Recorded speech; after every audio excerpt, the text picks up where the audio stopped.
Do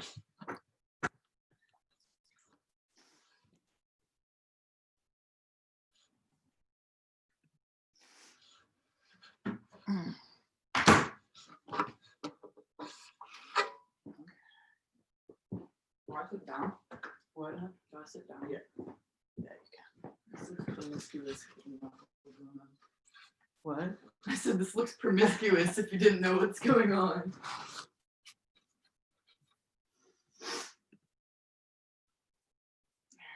Should I take off it off that now? You don't have to, you can wait.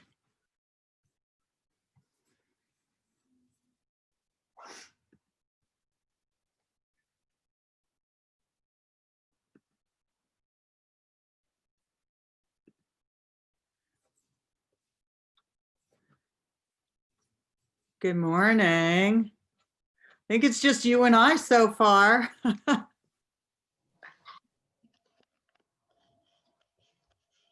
Welcome to my bedroom. Well, this is reality, right? So this is what we're going to be doing with our clients. So hang tight for a couple minutes. Let's see if we get some people popping on, and then we will, here we go.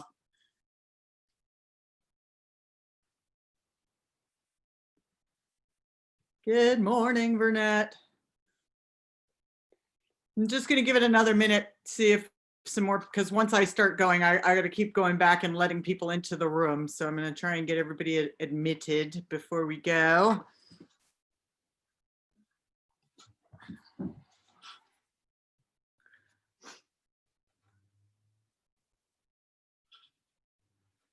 Let's see, what time is it?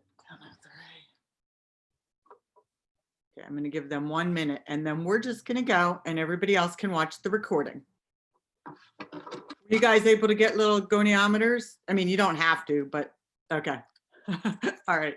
Well, this is the little baby one. Where's my big one? Here we go. So yeah, this little guy is a baseline. Everybody was asking what brands. I mean, it doesn't really matter. And this one is called ER, Everyday First Aid. So usually I just try and find the ones that are the best deal, and they'll average $10, $15, just depending on the quality and such. But I use the little one for, you know, right now I'm on what do you call it, a MacBook, and it's little, it's like 12 inches. So if I were to try and take the measurements with this big goniometer against my computer, it would be very difficult, where I can actually do very successful measurements with this little guy. But for in person, I like to use the 12-inch. So, okay, I'm going to get going. This is my daughter, Marin. She is going to be our subject today, which is why I had to wait for today, because I didn't have anybody last week. And here we go. I'm going to have to keep stopping and letting people in. So make sure she's in. Hi, Mary, welcome. We're just getting going. So let's start off with the anatomy of a goniometer. And it doesn't matter whether you have a little one, whether you have a big one, what brand it is. We've got 3 parts, if you will. So on the outside, this is the moving arm, just like hands on a clock. It's going to move, in this particular case, with the arm that we're going to measure. Then the stationary arm is actually attached to the circle. Okay, so that is always in line with the body. It does not move. And the other way to differentiate is the movement arm has what looks like a ruler on it, where the stationary arm just has the line. And that's pretty much the same on all goniometers. Lastly is the axis of rotation, okay? And when you guys are in your handbooks, I believe it's module 3 now, and you go into the, you'll have the postural assessments, and then you'll have the goniometric measurements. It's going to show you everything. So here's shoulder flexion, here's the axis of rotation, here's the stationary arm, here's the movement arm. It's going to tell you what to look for. So don't stress out. You have that all in writing. Mostly, I just want you to see how this is done, and especially virtually. It's not an easy thing to do, even in person. It takes practice. You sometimes feel like you need an extra arm to be able to do it. And so I'll show you the best I can. It's always helpful to have a pair of pants with a pocket, and then you can kind of stick it in your pocket as you're positioning the arm and whatnot. So I'm gonna focus on the ways that people compensate, what to look for. This is real life. So this is my bedroom. The reason I'm doing it is because we have some place that she can actually lie down. I prefer taking the measurements basically in supine position, but I've got a chair in here also, so I can show you both. Not everybody's going to be able to lie on their back. Not everyone's going to have a place to lie on their back. Obviously, when we're dealing with people who are not terribly computer savvy, or are more frail, this is important. It's an important test, but not as much so as a postural assessment. And if you feel that this is going to put your client in harm's way, at risk for falling or whatever, then don't do it. We can just do kind of an eyeball, which I will show you to start off with. So this is Marin, my daughter, and I'm gonna ask her to take off her sweatshirt. It's cold in here. That's why we're both bundled up. But, if your client is not comfortable like this, then at least have them, I mean, if they're willing to wear a tank top or something so that we can see more. The lighting is what the lighting is, much like with the postural assessment. We, meaning us on the other end of the computer, can't be in control of the lighting or the camera. We have to rely on our clients to set this all up, and we're going to do the best we can. Now, the thing about goniometric measurements is it gives us a baseline, something that we can say, okay, here's where we're starting, and we're looking. Sorry, my shoulder's actually screwed up. I should use the other one.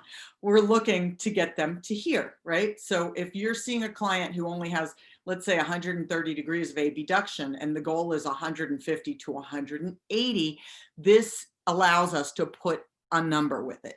And especially when you're working with a physical therapist, occupational therapist, and you're comparing notes, you're both speaking the same language, if you will. Now, more importantly to me, is that I myself have a comparison for my client. And so as long as you take the measurement in the same fashion, on the same bed or the same chair, every single time, even if it's not perfect, you're going to still be able to see if there's an improvement or not. And remember, we have to assess range of motion to determine whether or not the client is ready to start adding a load. And that load could be weights, it could be bands, it could even be holding a yoga pose, let's say a warrior one, because if somebody's arms are like this, then we don't want them holding a warrior one like this for 20 to 30 seconds, because they're basically in an isometric contraction to hold that pose, strengthening those muscles in a limited plane of motion. So I would rather see somebody do this while they were doing their warrior one and keep it fluid to gain range of motion. So our rule of thumb here before we get going is that your client should have 90% or better of the allotted range of motion, which is in your book. So when you go to flexion, it's going to say 150 to 180. You want your client to have at least 90% of that lowest number. So they should have at least 135 degrees of flexion before you add resistance. And if they don't, then you can look in your handbooks and you'll see exercises that are just for range of motion, or you can, use what you have in your arsenal. But until they reach that 90% mark in that particular plane of motion, we're not adding a load. So I might not have somebody hold a warrior one or do a pullover with resistance, but they can do bicep curls because it's not in that same plane of motion. Okay, if someone has limited shoulder extension, I don't want them doing tricep dips or kickbacks, but they could do pullovers because it's in a different plane of motion. So as we go through these 5 different planes of motion, remember that each one of them stands on their own. It's not all or nothing. All right. So we've got, just to reiterate, we have the axis of rotation, we have the movement arm on the outside, and then we have the stationary arm. It's always good to check before you take the measurements to make sure your movement arm's on the outside. Otherwise, you're going to go through it and you're going to realize it's backwards because you're not going to be able to read the numbers. And we are going to focus, some goniometers have, actually, I think most have 3 sets of numbers. In this particular one, you've got the red numbers on the outside and the inside, and then the black in the center. We're using the middle numbers, which go from 0 to 180. Those are our measurements. In your books, you will also have the standards for lower body. I'm not going to do that with you today. It'll take all of our effort just to get through upper body. And to be honest with you, in 25 years, I've probably only done lower extremity measurements once or twice. We're mostly dealing with breast cancer and head and neck cancers and affecting shoulder range of motion. So what I'm going to do now, I'm just going to kind of get out of the way. And this is your client now, and you are looking at her, your potential client. And I'm going to ask Maren to let her arms be by her side and raise her arms up in flexion naturally, making sure that she does not go to the point of pain. So she's going to go up as high as she can. And I'm looking, you can go ahead and lower down, Maren. Both arms are equally elevated and she appears to have full range of motion. So I'm going, all right, well, flexion's probably not an issue with her. And this can help me determine if I'm even going to take these goniometric measurements, because if somebody has what seems like full range of motion, this is a waste of time. And it's going to take you 10 or 15 minutes to go through this once you're efficient at it. Okay, now I'm going to have her rest her arms by her side with her palms facing forward. And I'm going to describe a snow angel to her because most people don't understand what they're supposed to do. So I'm going to say, imagine you're lying in the snow and you're making a snow angel, bringing both thumbs together overhead. Once again, I see that in her youth, before she's destroyed her joints, she has great range of motion. All right, so that's flexion and abduction. Now, I don't know, go ahead and stand up, Maren. Let's see if we can see all of you. Okay, perfect. So go ahead and stand sideways so you face either way. That's cool. Now you're going to bring your arms back in extension. And I'm telling the client, okay, see, immediately what she does is she leans forward. So we have to cue our clients to not hike up their shoulders and not go forward. And whether you're in person or whether you're doing this, my hands are cold, virtually, you're going to have to cue them and be looking for these. So with extension, look for the elevated shoulders and the head coming forward. So nice and easy, Maren, going back. Okay. Again, and there's no reason for us to think she's not going to have great range of motion, but we're just using her for our example. Okay. And then next you can go ahead and sit back down again, just to make it easy on you. And we're going to do external and internal rotation. So what I tell people to do is like a traffic cop and go back and go forward. Now, a couple things before you get tired. If your client has undergone, a mastectomy or they just had head and neck surgery, it's going to be hard for them to hold it up here. So you want to be ready to go. So you're not asking them to do this 3 times, or you're not having them hold their arms up there. And if your client says, I can't do this, like right now, I can barely raise my left arm up. I think I have tendonitis in my rotator cuff. So needless to say, I'm not going to be real keen on, having somebody do these measurements for me because it's painful. In that particular case, I'm not going to do this. I'm not going to put the client through that. So go ahead, Maren, arms up to here. You're going to rotate backwards. And normal range of motion for external rotation is 70 to 90. If I were a wall, she would be flush up against it, which is going to be 90 degrees. Now, internal rotation, we start here. And she's going down. What you're looking for here is excessive protraction. So the more they crank, you can see how she's protracting. So I would have her back up.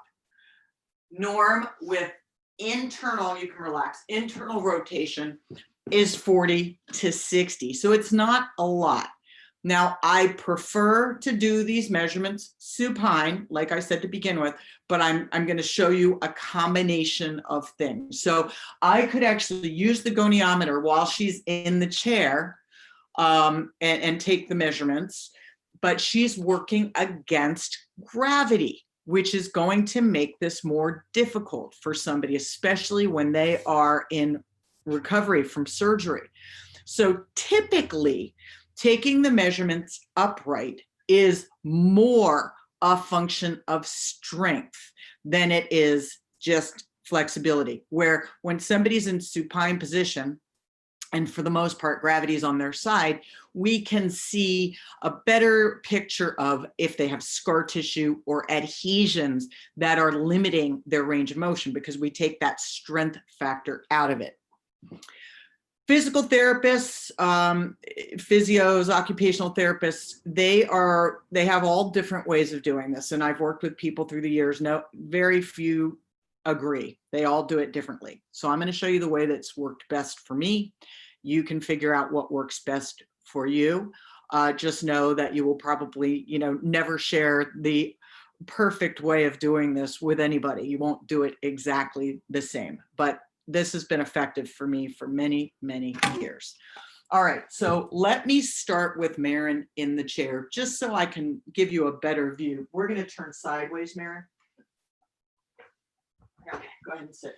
And I'm going to, now I have this, I have my computer on a little table and I have it on a carpet so it can slide around on the hardwood floor, which is awesome. Obviously, not everybody's going to have that at their disposal, but that way I can kind of zoom in, zoom out. Now, if my client is there by themselves, obviously they can't be doing that. So once again, I would suggest if they have somebody who's there with them that can help manipulate the camera, the phone, whatever, that's awesome. But worst case scenario, you're going to do the best you can.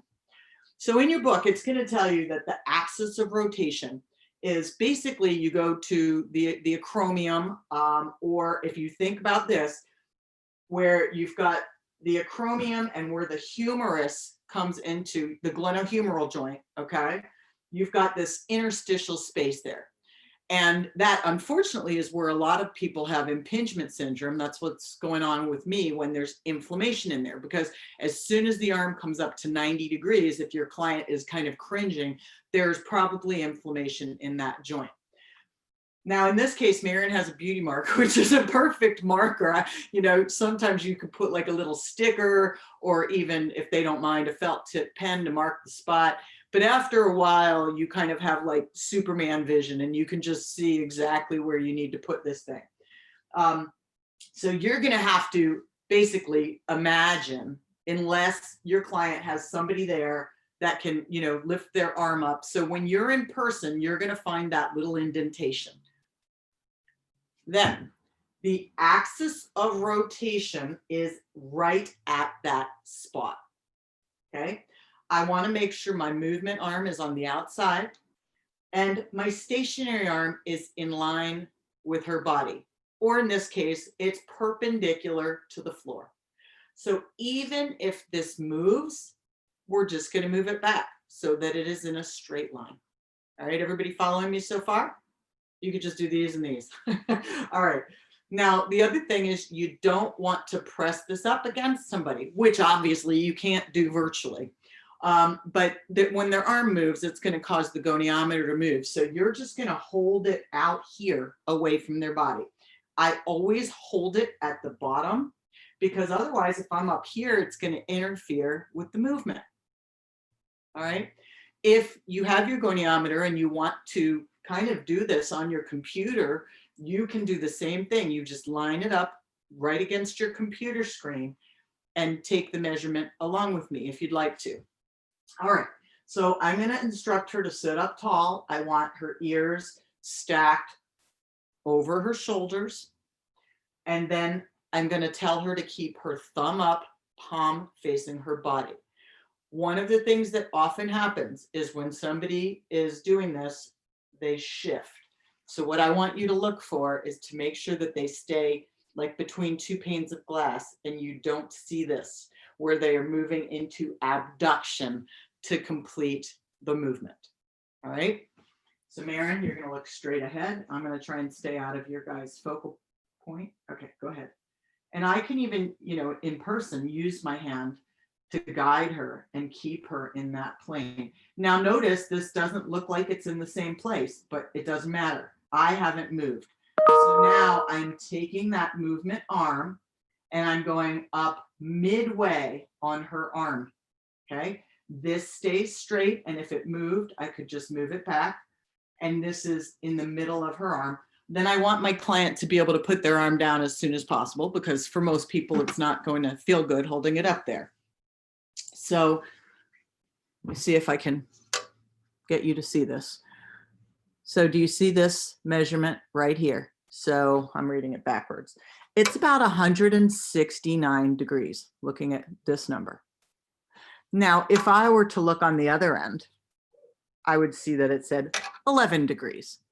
You can look at this knowing that a straight line is 180 degrees. And if you have any doubts, you're going to check yourself and go, oh, okay, it's definitely not 10 degrees. It's 170 degrees.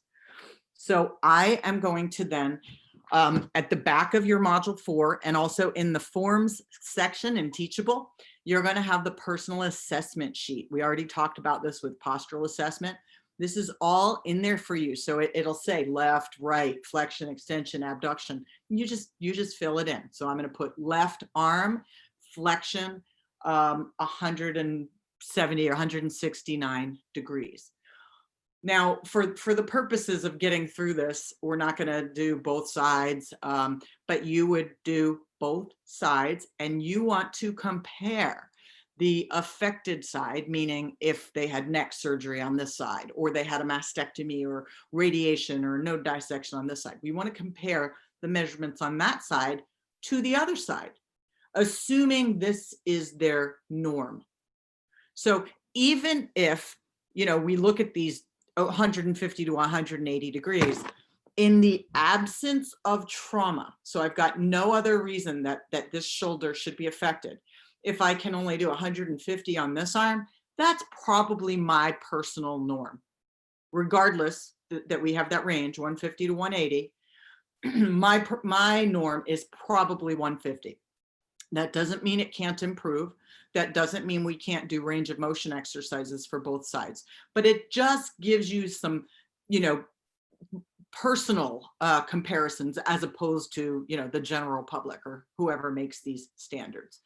Now, if Maren was not able to get 90%, so if she was only at, let's say, 135, I'm not going to give her anything with resistance in that plane of motion.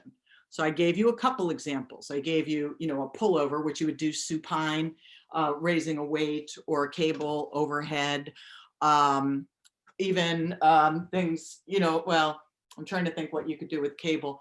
Anything overhead like that, that would even include basketball. So somebody, if you're working with an athlete, they have limited flexion, they're going to have a hard time getting into the basket. So these have a lot of uses beyond just rehab. If you're working with athletes or anybody else sports specific, this can really help you to determine what exercises they should be doing. All right, from here, I'm gonna have her stay right here because the axis of rotation for extension is exactly the same.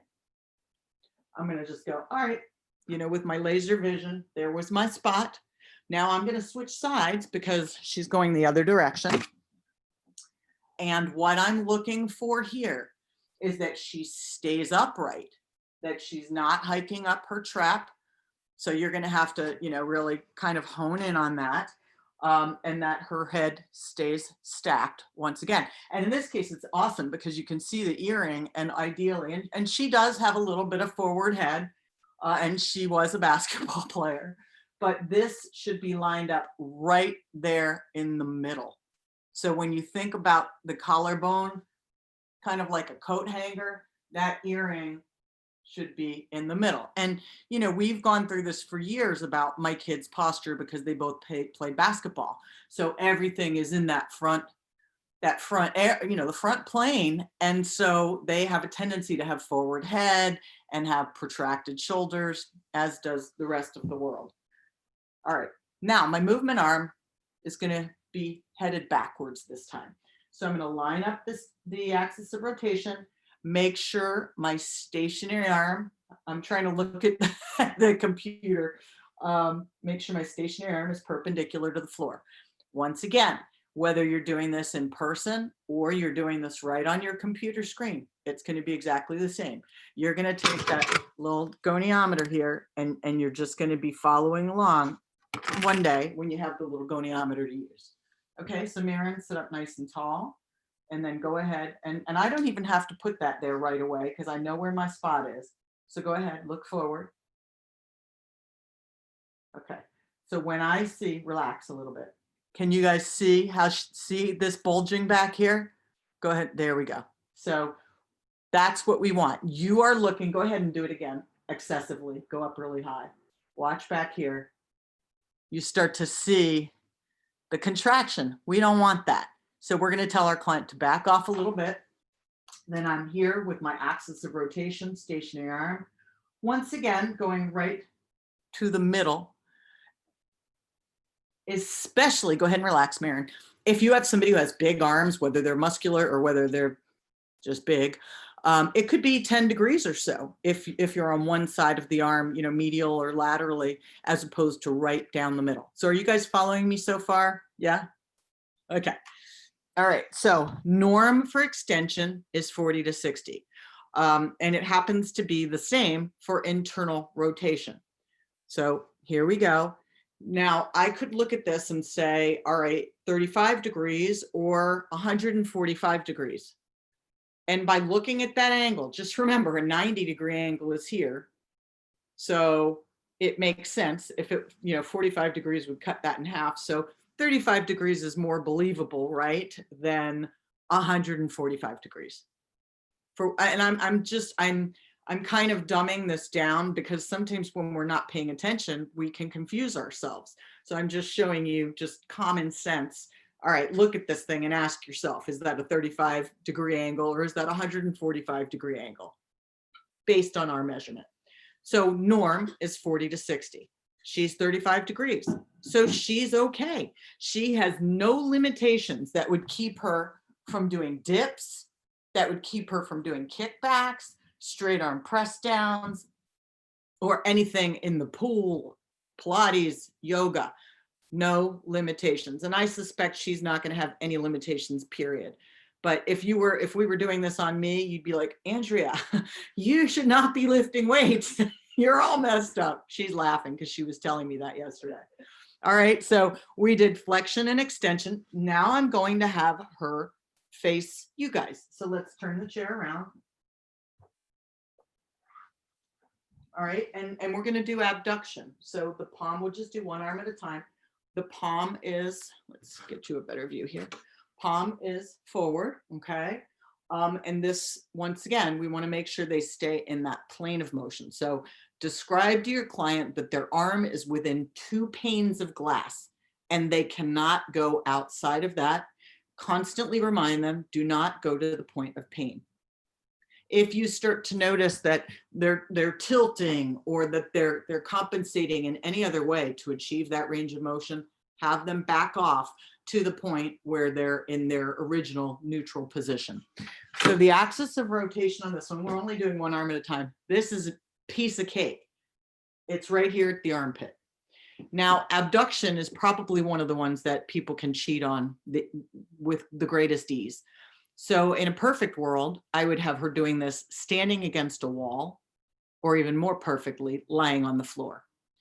But we're not in a perfect world, so we're going to do the best that we can. So my stationary arm is going to be in line with her body. Once again, perpendicular to the floor. My axis of rotation is right here at the armpit. And if she were lying down, it would be exactly the same. You would be hovering over top. And then I'm going to instruct her to do her snow angel. So nice and easy. Now, in real life, because I'm here, I can guide her arm. Go ahead, you're going all the way up. And I can keep her. Now watch. See how she's starting to rotate. We want to make sure the palm, she's a little double jointed. So keep your arm slightly bent. Okay. Okay. So scary range of motion here. I mean, I know that that's 180 degrees. You know, I don't need a goniometer to tell me that, but if I were to read my goniometer, it'd be spot on. Now, unless you're working with young people or super yogis, you will probably never see these measurements, at least not in my experience. Most of us personal trainers are like, because we do too much weights in general and don't stretch enough. So depending on your client, obviously that can change. So once again, axis of rotation, literally right at the armpit. So if you're there on your computer, you're just lining up right here and going through the same thing. All right. Next, we're going to do external and internal rotation. Now, I'm going to give you something that you may never use, but for people who can't raise their arm up to here, if you're doing these upright, we can actually take the measurements here. External rotation works really well. Internal depends. If they have a big belly, not going to work well at all. If they have a flat belly, that's an option for you. So if that were the case, so you can see this okay, I'm going to take the axis of rotation, and it is literally going to be right here at the elbow joint. So just like this. The stationary arm is going to be coming straight out, perpendicular to her body, in line with where her arm is starting. And then I'm going to have her rotate backwards, keeping that 90-degree angle at her elbow joint. And she'll go as far as she can. And then I'm just going to follow along right to the epiphyses of the wrist. Okay, everybody follow? So then I just take this out. I go right here, and we're right about 79 degrees. Norm for external rotation is 70 to 90. Now imagine if she had scar tissue adhesions across her chest, how difficult that would be as she's pulling against that contracted, shortened tissue. There can also be muscle spasm from ischemia, lack of blood flow to that area. So not, you know, it's not 100% one thing or the other, but oftentimes when we see a restriction in the range of motion, it suggests that we need to stretch, but then we also need to figure out the opposing muscle groups. So if I'm stretching anteriorly, then perhaps when we're actually doing an exercise, I'm going to have her activate isometrically her posterior muscles, which are going to help to maintain that. Otherwise, it's kind of like going to a chiropractor and they crack, crack, crack, and you feel great after you leave, but then you go right back to the way you were, because you've got to have that balance of agonists and antagonists to maintain proper posture. And that's kind of what we're assimilating between our postural assessments and our goniometric measurements. Okay. Now, for all intents and purposes, we can do this same thing with internal rotation. So needless to say, I'm limited by her belly, but go ahead, just straight across. Boom, boom, boom, boom, boom, boom. And I move here. Okay. And I, to be honest with you, I mean, I never do these. I'm never in a position that I have to, but I want to give you the option in case you do, if you have a client who can't get their arm up. So in that particular case, she is 69 degrees in internal rotation. Now, I guarantee you that that measurement would be different if we were doing it up here. So you always want to make sure, if you do anything kind of straying from the norm, that you note that in your assessment sheet, that you say, you know, this was done upright with the arm at her side. Particularly if you're comparing, or if you're sharing it with like a physical therapist or something, because if they're taking the measurements supine and you're doing it upright like this, you're gonna have completely different measurements. And then they're just gonna assume that, we as the fitness professional probably don't know what we're doing. So we wanna try and be as precise as possible. Now, let me show you how I would do this normally. So I would have her just slightly less than shoulder height, because at shoulder height, that's where she's gonna get that impingement. The same exact thing here, guys. Let me go my little handy dandy. Okay, axis of rotation right at the elbow joint. And if she were lying down, this would be exactly the same. So I'm gonna just hold that like that. And Maren, keep your head in alignment, sit up tall, and I can even support her arm in person, obviously. Go ahead and rotate backward for me. Okay, now I need to say, okay, can you hold that for a second? And I've got to be real quick here. Boom. Okay, relax. And she's at 86 degrees. So once again, different, because she's having to hold her arm up, and then there can be some restriction just in that position with shoulder impingement. So if I were using this measurement, I want to make sure that I know to do it the same way next time. Otherwise, I'm going to get a different version of this. So for internal rotation, this is probably the trickiest one. I said to you that abduction is probably the one people cheat the most. But internal rotation, you really have to look for that excessive protraction of the shoulder. We want these to be as natural as possible without actually contracting the muscles, but of course that's impossible to do. But we want to minimize how much muscular strength is involved in this, as opposed to just range of motion. So once again, I'm going to have her here in real life, in person. I'm going to support her.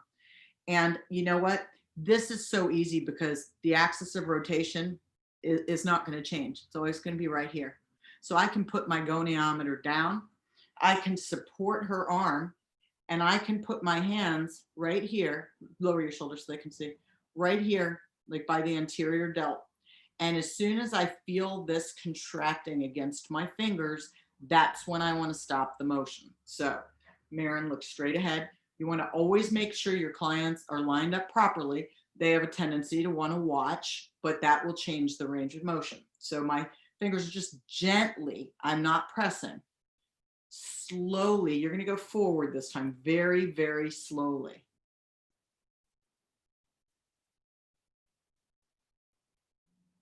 Okay, so right there, I feel the bone move forward. It's very obvious to me. I've done this for a long time.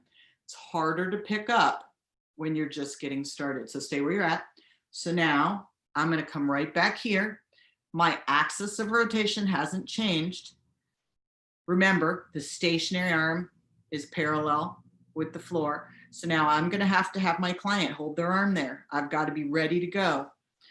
So I'm going to get lined up here and then make sure that my movement arm is on the outside. Okay, Maren, I need you to hold that. Bump, bump, bump, bump, bump. I'm making sure this is parallel, going to the epiphyses of the wrist, and relax. Again, not perfect, but you try and, help your client out so that they're not in pain holding that there. So if you look here, 25 degrees. I think we had like 39 or something when she did it by her side. Totally different. Okay, are you all following me so far? So we've done flexion, we've done them all. We've done flexion, abduction, extension, internal and external rotation. I'm going to show you lying down now. On the bed, it can be a little bit challenging because the bed's soft. So there's going to be some depression in the mattress, which, may make the measurement a little bit less accurate. If you're doing this in person, you can absolutely do this on the floor, on a mat, on a weight bench. Massage table would be optimal, but most of us don't have one. So I'll usually take these measurements on the floor. You may be able to have your client rig it up, if they can put their computer on the floor, or if somebody's holding a camera, that you can do these measurements virtually on the floor. But, you know, I've done this a number of times using the bed, and it actually, it works out pretty well. Not perfect, but I get a pretty good baseline. So let's move. Maren, we're going to get you lying on your back. We're going to get this chair out of here. So go ahead and put your head here. And we're going to move our handy dandy computer around. Okay. So when I'm here, hold on a second. Okay, perfect. Let me make this smaller. I don't know if you guys, if all the people are in the way. Okay, bend your knees for me. So we always want our clients' knees bent. This is going to help because particularly as they bring their arm back overhead, they will tend to arch their back. And this is more obvious when you're doing this in supine position, particularly if they're on a floor or a massage table. You know, here, again, it's squishy. So we're not going to notice the same things that we're going to notice on a really hard, flat surface. But what you want to look for, in particular in the supine position, is as they are going back overhead to make sure that there is not excessive scapular movement or arching of the back. And it's quite obvious. I don't know that we'll see it with Maren because she's got such good range of motion to begin with. But if somebody's like really, really, really trying to reach for their back, you'll see their scapula is going to protrude more, and you're going to see more of an arch. So what you can do, once again, you can't see a whole lot. Can you move closer to the edge of the bed a little bit? Okay, that's good. Don't fall off. You know, we try and come up with a picture in our head of what their body looks like to start with, and look at the curve in their, you know, in this case, there is none, but so that I can tell if it is being exaggerated as she moves her arm overhead. I always have them bend their knees and make sure that they are looking straight up at the ceiling. If they watch you, it's going to change the measurement because they're rotating their head. The axis of rotation is exactly the same as it was standing up. So I come right back here. And once again, you always want to hold over here on the stationary arm. If I'm holding up here, I'm potentially interfering with, you know, my finger's going to get in the way with the movement. So easy, the stationary arm is parallel to the bed. She is going to have her thumb pointing upward, and I'm holding this here. I'm telling her, make sure you're thinking of a pane of glass right here so you can't move out to the side.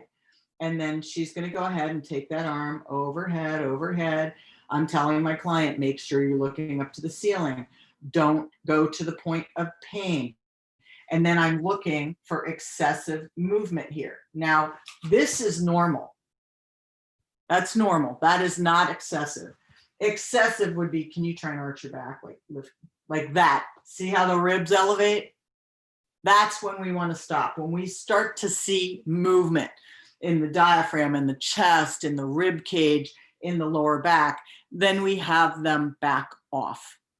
Now, I assure you that when the time comes someday that we're doing this in person with people again, it will be less challenging than it will be virtually.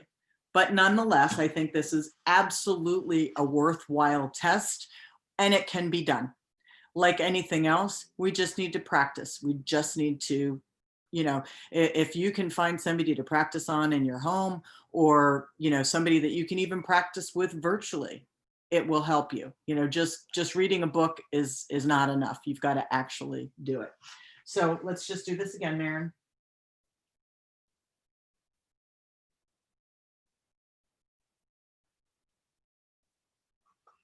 And then I'm taking that movement arm midway to her arm. Okay. And like I said, if the stationary arm moved, I just move it back to parallel. I want to make sure that when I place the movement arm, it's right in the center of the girth of her arm, because it could vary 10 degrees. and then we are spot on 170 degrees, which in this case is the same as it was upright for her. And that is highly unusual, but you're dealing with somebody here who, one, is a bit double. She's also an athlete and she's young. So she's got everything going in her favor. Unlike, you know, the majority of people that you're going to be working with and they're coming out of surgery and all that, they're not going to have this wonderful range of motion. Okay, lying down, you will not be able to virtually do abduction. So for those of you who just hopped on here, you'll want to watch the replay of this and see the measurements I took upright to begin with. There is really no way that you can do this supine with abduction because you can't do the measurement on the computer. But I'm going to show you how it's done. So let's see, do we have all of her in here? Okay, same thing. I'm always, you know, knees are bent, she's looking up, and palm is upward. Now, I'm going to kind of move her arm to start with so I can get in here. I make sure my movement arm is always on the top. Axis of rotation is in the same place. Now, in this case, I'm going to have you move over, Maren, back on the bed more. So what you want to look for here is when they're doing this, that they don't rotate their arm. Okay, so look at my hand as they're going up. And also that their upper arm does not come off of the bed, the floor, the massage table. The upper arm should always be in contact. As soon as they're lifting up, because they're switching planes, we're done. We just say back off and you take that measurement right there. All right, so that being said, her palm is up. Now I expect some rotation with Maren because she is just naturally, that's what her body does. And because I know that about her, you know, I can kind of base my measurements on that. I would say 1 out of 10 people that I have ever measured will have that tendency to rotate. It's not terribly common, but if you're dealing with somebody who's double jointed, and this can happen with pregnant women as well, when their joints have a lot of laxity in them, they'll be hypermobile. All right, so here we go. Go ahead, nice and easy, keeping this upper arm flush with the bed.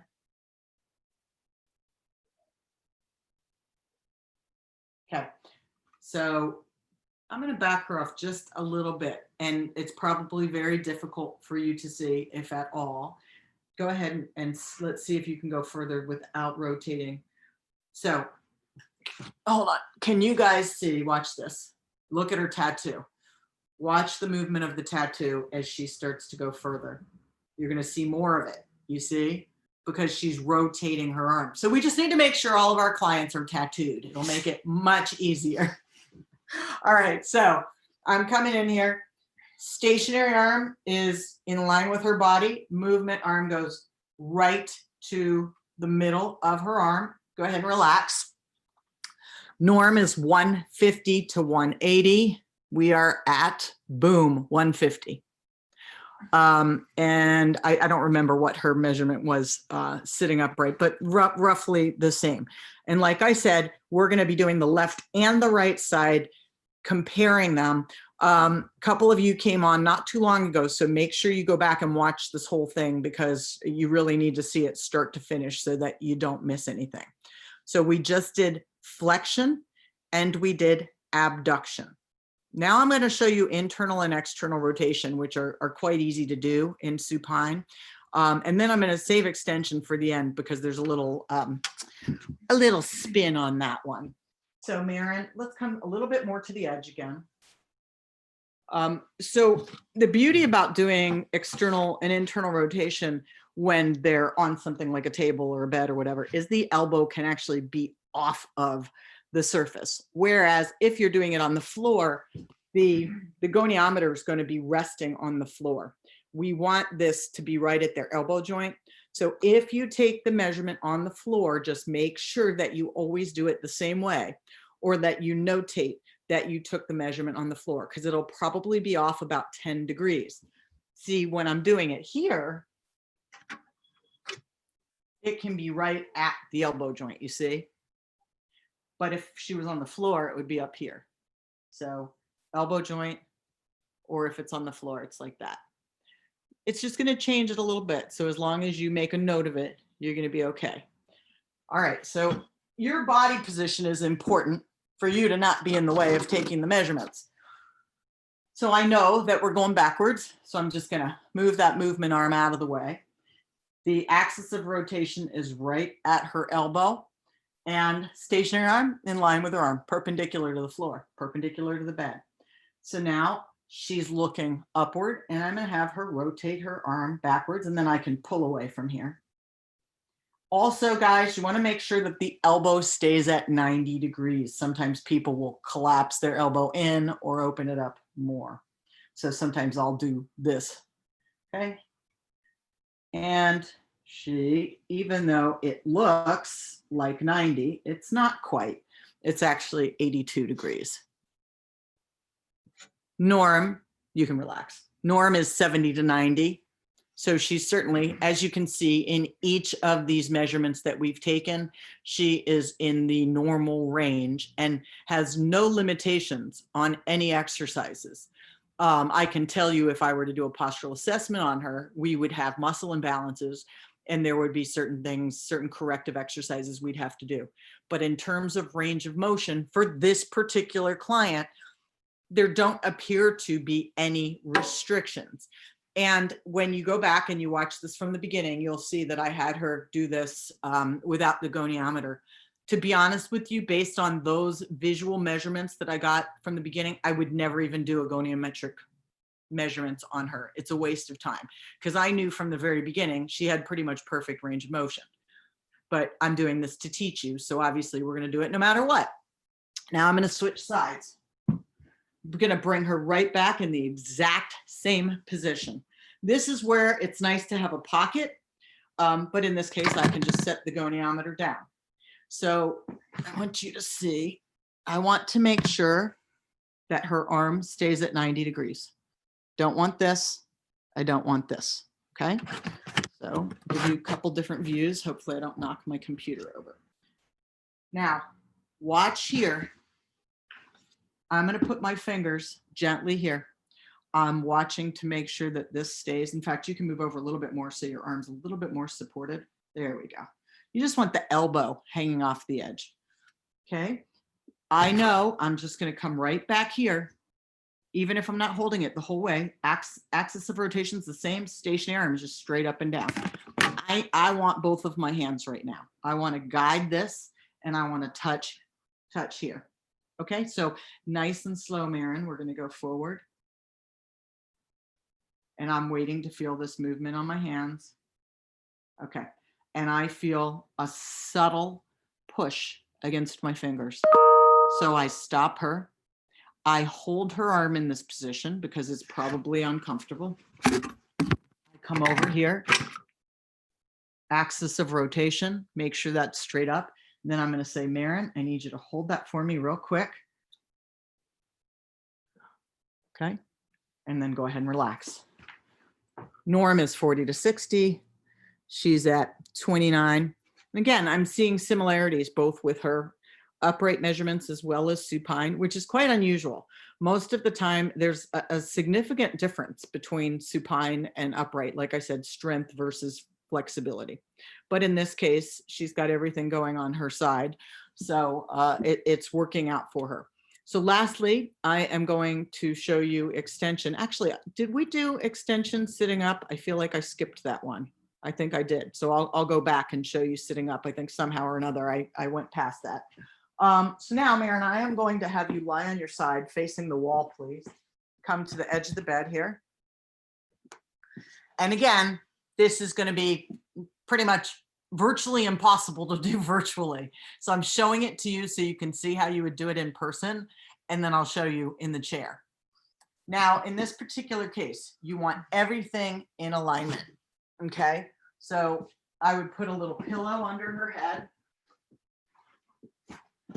And whenever you have a client who's, especially if they have excessive forward head, if you notice their head is tilted back, you always want to level out their head, whether they're lying on their back or on their side. Keep the spine in neutral. So we want a straight line basically from her head to her tailbone. And we want to make sure she's not arching. And I have her in a fetal position. In this case, her arm is by her side and I'm in the way. So I have to kind of move over. The axis of rotation is the same as flexion. The stationary arm is in line with her body. And this is where you're watching for her to hike up her trapezius. So go ahead, Maren, palm faces down and you're going straight back without lifting your arm up. Okay. So I'm going to lower it a little bit, relax. And then I take the movement arm. Oop. Okay. Now I'm happy to do that again if you need me to. I know it's a little bit hard to see, but remember the pointers are straight line. She's in a fetal position. In the like scholastic books on goniometric measurements, they do this in supine position, but you don't want somebody who just had a mastectomy or even head and neck surgery because they have to turn their head like that. So this is the best way to do this in, lying down as opposed to sitting up. Stationary arm in line with the body, movement arm moves back. So again, think about the person who's had a mastectomy or radiation, or what if she had lat flap reconstruction? Imagine how difficult that movement would be. And of course, in that case, it can be a combination of strength as well as flexibility, because in the front, you've got all the scar tissue, adhesions, you've got the pecs, an implant, the latissimus muscle, and then you have nothing back here anymore. So this helps us to, it's a great next step along with the postural assessment, because the postural assessment is saying, all right, we need to stretch the chest, we need to strengthen the back, we need to stretch the adductors, we need to strengthen the abductors, but we're not looking at the range of motion component, which trumps strength training. Range of motion always comes first. They must have 90% or better of the norms before you add resistance, before they hold a yoga pose, before they hold a plank, whatever. Doesn't matter if it's isometrics, isotonic, isokinetic. No strength training until they have normal range of motion. So we're going to finish this up. I'm going to have her sit upright. We'll do, and if I did this already, forgive me. It's my brain fog. Come here, Mare. Do you remember me doing this already? The sideways measurement? Whatever, we'll do it again. We'll do it again. All right, so same thing. You're on your computer, you're looking at your client, you're holding the goniometer up to the computer screen and you're putting the axis of rotation right there. Stationary arm is in line with the body. You're telling your client to, I think we did do this because I was talking about her earrings. Okay, well, we're doing it again. All right, so go ahead, and I need you to move over a little because this chair's in the way. So just kind of so that it's not, there you go. Okay, and then go ahead back. We're looking for the trapezius. Don't hike that up. Okay, and then boop. I did that same exact thing when she was lying on her side. Exactly the same. So I look at this. It is about 36 degrees there. Norm is 40 to 60. All right, so you all may unmute if you'd like to talk or ask questions. You can put your jacket on and we can have her do something again if we need to. But I kind of started and finished with her in the chair so you could see what it's like to do upright. And that's probably going to be easiest for you to do virtually. Hands down, much easier to hold that goniometer up to the computer screen. However, I do prefer the supine measurements when possible, because to me, that gives me more of a reflection of any restriction from scar tissue or adhesions without adding the strength component in there. But I also gave you an alternative for external and internal rotation for people who can't get their arm up to here. You never, ever want to force somebody to do a movement that causes them any discomfort. I mean, I'm going to go as far as to say any discomfort. There should be no pain, no discomfort, just a mild stretching sensation. Ideally, sports bra, tank top. But if your client's not comfortable with that, same with postural assessment. We certainly don't want to make them feel any more uncomfortable than they already are. If you can, have them have somebody there with them that can, move the computer or the camera around. It makes it easier. You can say, hey, can your husband, bring that a little bit closer so I can see X, Y, and Z. You're going to fill out that assessment form. So now you go back and you go left, right, da, da, da, da, da, da, da, and you can compare. So if she had a shoulder injury or a mastectomy or whatever on her right side, and her measurements were, let's say, 30 degrees less than on the other side, suffice it to say that that is probably the result of that surgery, of that procedure. Make sense? And that the unaffected side is her normal. So we'll use the norms that are given to you in the book. I'm just reiterating everything right now. The 150 to 180, the 40 to 60, the 70 to 90. We'll use those as a standard frame of reference, something to compare to, something to get 90% of. But you can start to think about this very scientifically when you're taking the measurements. The thing that I love about postural assessments, goniometric measurements, is we're really putting the science back into exercise science.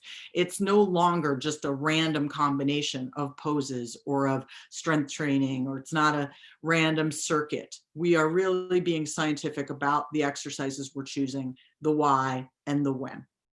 So do you guys have any questions? Okay. All right. Well, once again, there are a couple people who popped in late. Make sure you watch it from the beginning, because we did a number of different variables. I will, send you guys the recording later. And so we are done with our scheduled webinars. We're going, I said that strangely, webinars. Going to give you, let's say a couple weeks, get through Thanksgiving for those of you who are celebrating it. And then I will hook up with Dan and we'll talk about scheduling some study sessions for you. You can take any of the tests at any time. You don't have to wait. However, we will do some study sessions, some Q&A. So what I suggest now, pick a course, CES, BCRBS, FAS, pick one of them, decide which one you're going to, finish up and read the materials and watch the videos and go ahead and take that exam. And then you can move on to the next one. I would not like to try and do all three at the same time. Once you do the CES, the BCRBS should come fairly easy. A lot of replicated information, just the surgeries, the treatments, and all of that. So I think you'll breeze through that once you go through the CES. So hopefully that helps you kind of plan that out. Mary's asking to clarify if under 90% range of motion, and Miriam, we're done. Thank you, sweetheart. Okay, if under 90% range of motion, then only range of motion exercises, no strengthening, but you can also repeat what you said about cables. Yes, I will. And I'm going to sit if you all don't mind, because my knees are not liking the floor. All right, so what we're using that 90% for is to determine when we can add strength training. So even if I have limited flexion, I don't even want somebody doing just shoulder raises to here, because they're just going to get stronger in this 90-degree range, right? I want them to be able to get full range of motion without compensating their body and such before I add resistance in this plane of motion. So if I'm good here, then, whatever exercises I would do, jumping jacks or snow angels. When you want to improve range of motion in a particular plane of motion, the best thing to do is imitate that plane of motion. So you'll see in the book, like for internal, external rotation, we have like traffic cop or holding a broom, behind the back, or a dowel, doing that type of thing. And the other thing to remember is that after cancer surgery, after any surgery, even if you get somebody back to their normal or better than normal range of motion, just like we have muscle memory, it's also like scar tissue memory, and it oftentimes will restrict again. And you will find that if you stop doing stretching and range of motion exercises, many of your clients will revert back to where they were. So it's really important to reassess every 8 to 12 weeks. And that will give you an idea. Maybe you can stop doing a particular exercise. Maybe you need to add another exercise. And then, you know, I think it's important because oftentimes just people don't think about it, and they'll train somebody doing the same exercises for years and years and years. And not only are you not seeing if there's something else that needs to be addressed, but their body gets used to it, and it's no longer, you're not getting any results. So 12 weeks is a good time to reevaluate in my book. But if you're running a class, oftentimes classes will just be like for 8 weeks. So you could do something at the beginning and at the end of the 8 weeks. And that also gives you an opportunity to show the efficacy of the class if you want to, you know, do your own kind of little research project. So think about the questions that you have, you know, as you're going through the learning management platform, as you're watching the videos, as you're reading the materials, and just start making notes of questions. Now you can reach out to me anytime, but certainly we'll have 1 or 2 Q&As, whatever you guys need. I'll make myself available, and let's just get through the rest of this month, and then I'll put up some things for maybe the first 2 weeks of December.